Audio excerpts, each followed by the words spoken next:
주요 사건 사고 속 법적 쟁점 짚어보겠습니다. 김성훈 변호사 나오셨습니다. 어서 오십시오. 안녕하세요. 네, 팀원과 위메프 정산대란 폭풍 여전히 진행 중인데요. 어제 두 회사 대표가 기업 회생 신문을 위해 법원에 출석하면서 이번 사태에 대한 사퇴의 뜻을 밝혔습니다. 먼저 듣고 이야기 나눠보겠습니다. 그룹 차원의 노력도 있겠지만 이사에서 독자적인 생존을 팀원 대표로서 모색을 해야 된다고 생각하고, 말씀하셨던 M&A나 투자 유치도 당연히 염두에 두고 다시 사업과 일상을 영위할 수 있도록 제가 죽도록 노력하겠습니다. 팀원이랑 위메프 간에 돈이 오간 경우도 있었는지 이거 아셨는지 좀 궁금합니다. 오갔던 건 있습니다. 어떤 내역으로 혹시 오갔을까요? 대여금. 구영배 사장께서 생각하시는 그 그림은 큐텐 전체, 위메프 팀원 다 같이인데 그것만 넉넉고 있다 보니까 이러면 아니다 싶어서 독자 생존 방안을 저도 모색했고요. 계속 그 과정을 할 겁니다. 기업을 살리겠다, 피해를 되돌리겠다 의지 밝혔는데요. 어제 법원이 두 회사가 기업 회생 신청과 함께 동시에 신청한 자율구조 조정 지원 ARS 프로그램을 승인했습니다. 어떤 프로그램입니까? 네, 기본적으로 기업의 구조조정과 관련해서는 법적인 구조조정이라고 할 수 있는 채무자 회생 및 파산에 관한 법률에 따른 회생 프로그램이 있고요. 원래는 기업 구조조정 촉진법에 있는 워크아웃이라는 제도가 있습니다. 이 ARS 프로그램은 이 두 가지의 장점을 모아서 만든 프로그램이고요. 기본적으로는 기업이 지금 당장 파산해서 청산하는 것보다 그래도 계속 운영할 수 있어서 가치가 더 있다고 생각할 때, 이럴 경우에 바로 파산시키는 대신에 채무를 조정하고 어느 정도 운용할 수 있도록 함으로써 종국적으로는 전체적인 피해를 최소한으로 하는 게 회생 제도입니다. 회생 제도 중에서도 ARS 프로그램은 원칙적으로는 회생 제도 안에 들어와 있는 기업 구조조정 프로그램인데요. 이 절차를 나중에 회생 계획안 이런 방식으로 가기 전에 먼저 회생 개시 결정 전에 채권자와 그리고 여러 이해관계인들 그리고 이 대상 회사가 자율적으로 협의를 해서 채무를 얼마만큼 어떻게 갚을 것인지와 조정할 것인지에 대한 부분들을 협약을 맺고요. 그 협약이 승인이 되면은 거기에 따라서 이제 이 구조조정 절차가 정리되는 내용입니다. 두 가지를 목적으로 합니다. 하나는 절차적으로 속도를 더 빠르게 진행하기 위한 것도 있고요. 또 이 과정에 있어가지고 채권자들과 채무자의 어떤 소통들이 더 빠르고 원활하게 이루어질 수 있도록 하는 것. 이 두 가지를 목적으로 한 대안적인 프로그램이다 이렇게 볼 수가 있습니다. 네, 재판부가 이 프로그램을 승인했을 때 결국에는 회생 여부나 ARS 승인 필요성에 대해서 판단이 필요했을 텐데 어떻게 판단했을 거라고 보세요? 네, 지금 ARS 프로그램을 시작하긴 했지만 사실 ARS 프로그램에 따라서 최종적인 협약안에 승인된 건 아닙니다. 한마디로 이제 회생이라는 것을 개시하기 전에 한번 이번에 채권자들과 채무자가 이 부분에 논의해가지고 자율적인 구조조정안을 가져올 수 있는 기회를 부여했다 이렇게 보는 게 맞을 것 같고요. 아무래도 이 건 같은 경우에는 채권자도 굉장히 많고 또 계속 더 그 피해 금액과 피해자들이 늘어나고 있는 상황이기 때문에 이런 부분에 있어가지고는 일단 이런 그 자율적으로 구조조정할 수 있는 기회를 준다는 것이 가장 큰 부분이 있고요. 또 한 가지는 포괄적 금지 명령이라는 게 내려졌습니다. 그러니까 한마디로 이제 회생 절차에서 초반부에 내려지는 건데 여러 가지 채권자들의 강제 집행이나 보전 처분 등이 일단 당장은 금지가 되는 건데요. 일단 한 달 내지 두 달 정도 시간을 주고 채권자와 팀F가 각각 논의를 해가지고 이 부분을 통해서 어떻게 피해를 최소화하고 그리고 관련해서 채무를 그래도 최대한 변제할 수 있는지를 논의할 수 있는 시간을 벌어줬다 이렇게 볼 수가 있습니다. 네. 그러면 팀원 위메프 두 회사가 독자 생존을 위한 생명줄이 연장됐다고 보면 되는 건가요? 정확하게 표현하면은 사실상 파산 직전인 상황에서 약 한 달 정도, 지금 또 연장이 될 수 있거든요. 최대 3달까지 연장이 될 수가 있습니다. 이 부분에 대해서 채권자들과 논의를 해서 최소한 피해를 최소화하고 구조조정, 그 채무 구조조정을 할 수 있는 기회들이 일단은 주어진 상황이다. 이렇게 볼 수가 있습니다. 네. 이 기업 회생과는 별개로 검찰 수사에도 속도가 붙고 있습니다. 지난 이틀간 팀원 위메프 본사와 죄송합니다. 구영배 대표 자택 등 동시 압수수색에 들어갔습니다. 앞으로 압수수색이 더 이루어질 수 있다 이런 전망도 나오고 있고요. 말 그대로 이 규모가 어느 정도라고 지금 보세요? 네, 앞으로 뭐 수백억에 달할 수 있다라고 되어 있고요. 일단 영장에는 뭐 400억 이상이 이제 횡령 혐의가 적시가 됐다고 합니다. 결국 팀원 위메프 사태와 관련돼서는 크게 세 가지 축으로 문제가 해결될 필요가 있습니다. 네. 하나는 이 팀원 위메프의 문제로 인해 가지고 피해를 보신 분들한테 어떻게 관련돼서 피해를 최대한 회복할 수 있는 방법을 만들 것인지, 그리고 그 과정에서 피해 회복이 지금 당장 안 되더라도 유동성이나 이런 부분에서 문제가 없도록 할 것인지가 하나의 축이 있다면요. 네. 다른 한 축은 앞으로 구조적으로 제도적으로 이러한 문제가 발생하지 않도록 어떻게 체계들을 만들 것인가 있다면, 또 하나가 지금 말씀하신 왜 이것이 발생했고 그것이 발생한 것에 누구의 책임이 있고 그 책임이 형사적인 처벌로는 어떻게 규정될 수 있는 것인지에 관한 부분이라고 볼 수 있습니다. 이 부분에 대해서 강제 수사가 시작이 됐고요. 결론적으로는 팀원과 위메프의 자금, 원래대로라면은 판매가 되고 그리고 제대로 정산이 되었어야 하는 자금이 다른 곳으로 유출돼서 부실이 유발된 것이 어떤 이유로 왜 만들어졌는지가 핵심일 것이다, 이렇게 볼 수가 있습니다. 네. 말씀하신 것처럼 구영배 대표 압수수색 영장에 400억 원대 횡령 혐의가 적시가 됐습니다. 큐텐그룹이 팀원 위메프 판매 대금을 빼돌렸다는 그런 의혹이죠.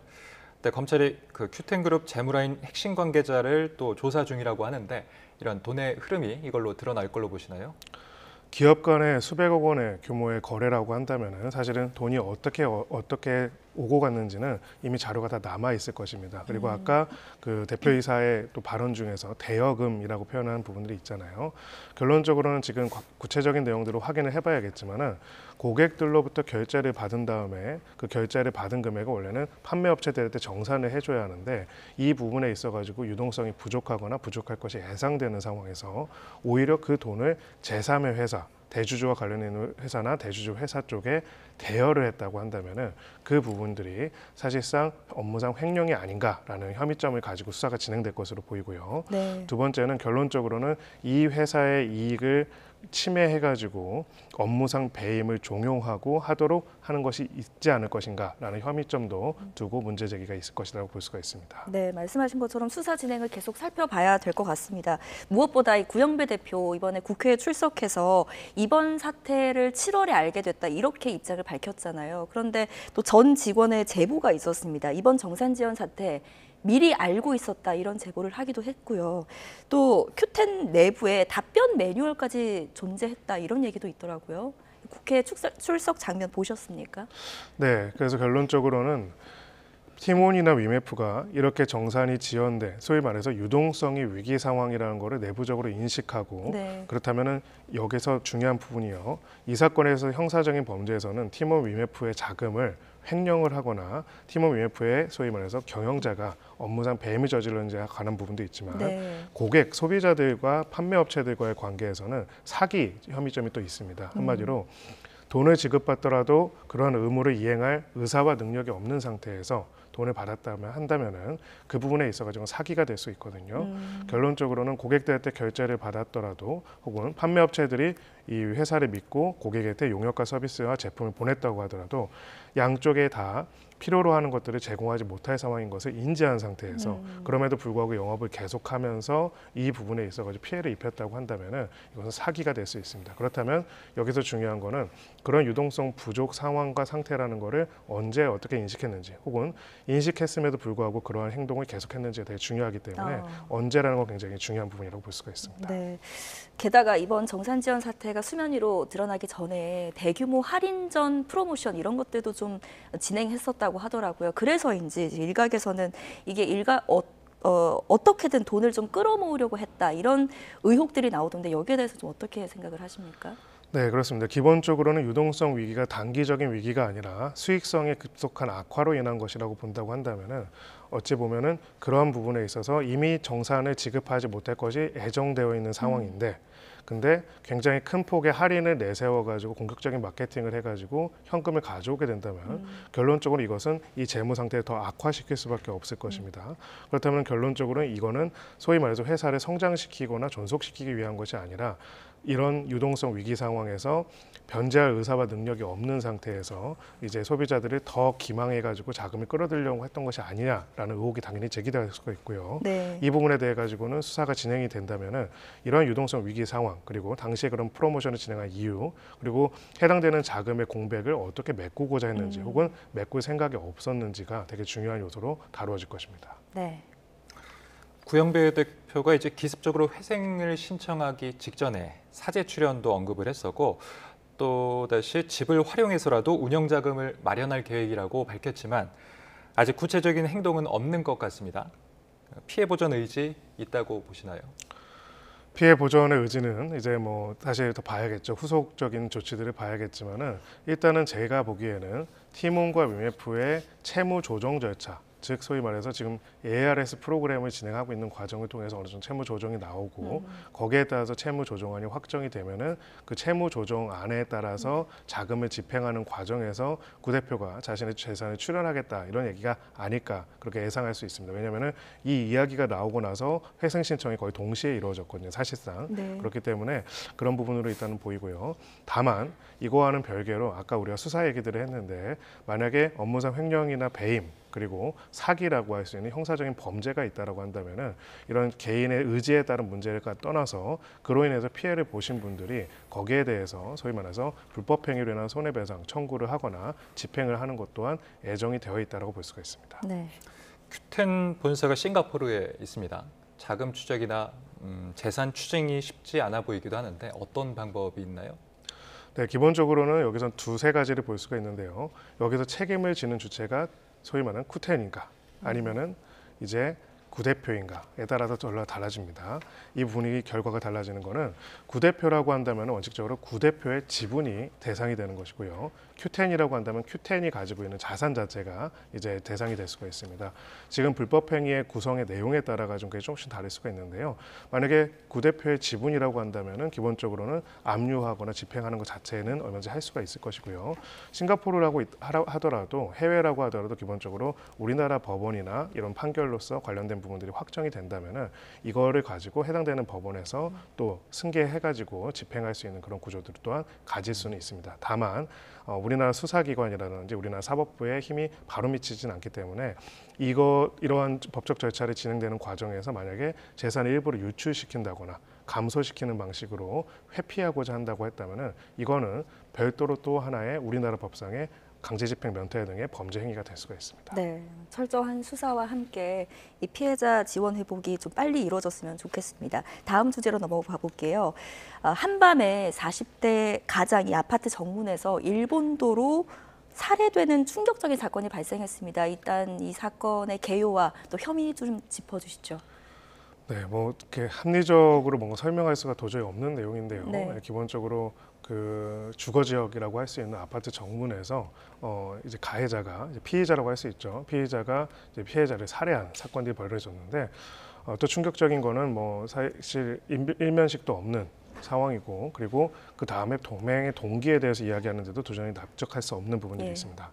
마지막 세 번째로는 도구로 이제 일본도가 사용이 되었다고 하는데 도대체 이런 도검을 이렇게 어찌 보면은 정상에서 한참 벗어나 보이는 행동을 하거나 이야기를 하는 사람이 가지고 다니면서 살해 행위를 하는 데 있어가지고 어떠한 관리 체계도 없었던 것인가 혹은 관리 체계에 있었다면 제대로 작동이 된 것인가에 대한 문제가 제기되는 그런 사건이라 할 수 있습니다. 네. 피의자가 말하길 피해자가 뭐 미행했다고 생각했다 뭐 이런 이해하기 어려운 범행 동기를 얘기하고 있는데 마약 간이시약 검사에서는 음성이 나왔습니다. 네, 현재까지 정신병력 자료도 확인이 안 됐고요. 이런 거에 대해서 어떻게 추가 확인할 방법이 있을까요? 아마 이제 구체적으로 기소가 된 다음에 재판이 진행이 되면은 그제서야 양형 등을 다투면서 소위 말해서 심신미약 등을 주장할 수는 있습니다. 네. 그건 아마 본인이 주장할 것으로 보이고요. 다만 수사기관 입장에서는 기본적으로 심신미약이나 장애 여부들을 바로 먼저 판단할 필요는 없고 일단은 지금 마약 부분에 있어서는 검출이 안 됐다라고 하는데 특정한 정신면령이 없었다고 한다면은 기본적으로는 심신미약이나 장애가 아닌 어떤 면에서는 그런 그 범행이다 이렇게 볼 수가 있을 것이라고 볼 수 있습니다. 네, 양형 얘기를 하셔서요. 지금 이 피해자가 법원에서 구속 전 피해자 신문을 받기 위해서 받고 나오면서 했던 어떤 모습들이 참 많은 사람들의 공분을 사기도 했습니다. 전혀 미안한 감정도 없고 또 반성하는 기미가 없었는데 이런 부분들이 혹시나 양형에 영향을 미칠 수도 있을까요? 네, 아직은 이제 기소와 재판 단계가 아니기 때문에 양형이라는 거는 소위 말해서 제일 마지막에 이 사람이 유죄인 건 당연하고요. 이 사람에 대해서 형을 평가할 때 판단하는 것인데 거기에 있어서 범행 직후의 태도, 그 사죄와 반성을 하고 있는지는 굉장히 중요한 양형 요소가 되기 때문에 네. 지금과 같이 뻔뻔한 어떤 태도를 계속 보인다라고 한다면 당연히 양형이 가중 요소로서 엄벌에 처해질 수 있다 이렇게 볼 수 있습니다. 이렇게 일본도 살인 사건 같은 이런 유형이 이번만이 아니죠. 이제 그럴 때마다 도검 관리 체계 문제점이 지적되는데 허가 자체가 너무 허술하다는 게 이번에 또 수면 위로 드러났습니다. 네, 그렇습니다. 총포, 도검, 화약 및 화약류 관리에 관한 법률이 있습니다. 네. 총포나 도검과 화약이라는 어떻게 보면은 살상에 사용될 수 있는 것들은 별도로 관리 체계를 만들고 있는 것이죠. 근데 총포와 다르게 도검의 경우에는 지금까지 소위 말해서 운전면허증만 있으면 소지 허가 신청을 하면 크게 문제가 없이 도검류를 소유할 수 있는 부분들이 있었고 또 도검류를 소유하고 있는 사람이 정신적으로 문제가 있는지 혹은 범죄적인 부분들이 문제가 있는지에 대해서 지속적으로 확인하는 것도 없었습니다. 지금 총포 같은 경우에는 3년마다 소지 허가를 갱신하는 것과 큰 차이가 있는 것이죠. 물론 총포가 도검보다 위험성이 더 높은 부분이 있어서 그런 부분도 있지만은 이렇게 도검으로 인한 살인 행위가 계속 발생하게 된다면은 도검류에 대한 관리 감독도 지금보다 훨씬 더 강화할 필요성이 있다는 것을 보여준다고 네. 할 수 있습니다. 네, 묻지마 범죄에 대한 우려가 점점 더 커지고 있기 때문에 제도적으로 좀 막을 방법이 좀 마련이 되기를 바랍니다. 마지막 주제로 한번 넘어가 보겠습니다. 시청역 역주행 참사 사고 발생한 지 이제 한 달이 지났는데 사고 운전자가 구속이 됐습니다. 법원이 왜 이렇게 판단을 했다고 보세요? 네, 결론적으로는 이 운전 과정에 있어가지고 운전 부주의와 미숙으로 인해가지고 많은 사람을 다중 사망하게 한 사건이다 이렇게 법원은 판단했다고 볼 수가 있고요. 네. 일단은 영장 발부긴 하지만은 결국은 지금 이 과정에서 여러 가지 조사 결과 소위 급발진이라든지 즉 과실이 없이 어떤 기계적인 이상으로 인한 것이 아니라 과실로 인해서 발생했을 가능성이 굉장히 높다라고 판단했다. 일단 법원은 그것이 소명이 됐다라고 판단해가지고 범죄의 상당성과 필요성이 있다고 봐서 영장을 발부했다고 볼 수가 있습니다. 네. 네, 사고 운전자가 속도 줄이기 위해서 일부러 인도 가드레일 쪽으로 주행했다고 얘기를 했습니다. 사람은 못 봤다고 진술했지만 인도라면 당연히 사람이 다니는 보행하는 곳이기 때문에 이게 또 가중되는 요소가 될 수 있나요? 네, 소위 말해서 사회적 비난 가능성, 책임과 이 양형이 비례해서 결정이 되는 부분이 있습니다. 네. 결국은 이제 그 가속 페달을 계속 밟았다라고 보이는 증거들 그리고 브레이크를 안 밟았다고 하는 증거들에 대한 내용들이 이제 몇 가지 보도가 된 부분이 있는데요. 또 만약 그렇게 미숙하더라고 하더라도 특히나 피해를 최소화하기 위해서 운전 조작, 핸들 조작을 어떻게 했는지 또한 굉장히 중요한 요소가 될 수가 있는데 만약에 일부러 인도 쪽으로 가서 속도를 늦추고자 했다고 한다면은 본인은 기억을 못한다고 하더라도 기본적으로는 기억과는 별개로 앞에 분명히 사람들이 존재했을 것이거든요. 그리고 그 분들이 이제 대부분 피해자가 됐기 때문에 그런 요소들이 결론적으로는 이 사건에 있어서 범행의 경위와 그 다음에 이 양형의 부분에 있어가지고도 가중 요소로서 판단될 가능성도 있습니다. 네, 이번 사건은 지금 합의가 이루어지지 않았고 유족 모두가 처벌을 원하는 상황입니다. 이런 상황들이 형량에 영향을 좀 미칠까요? 네, 당연합니다. 이렇게 소위 말해서 사망 사건, 상해 사건도 마찬가지지만 피해자의 피해가 회복이 되었는지, 피해자와 원만히 합의했는지 양형이 굉장히 중요한 요소이기 때문에 이 사건에 있어가지고는 합의가 안 됐다면 당연히 가중된 양형이 이제 반영될 것이다 이렇게 볼 수가 있습니다. 네. 네, 지금까지 사건 사고 김성훈 변호사와 함께 얘기 나눠봤습니다. 감사합니다.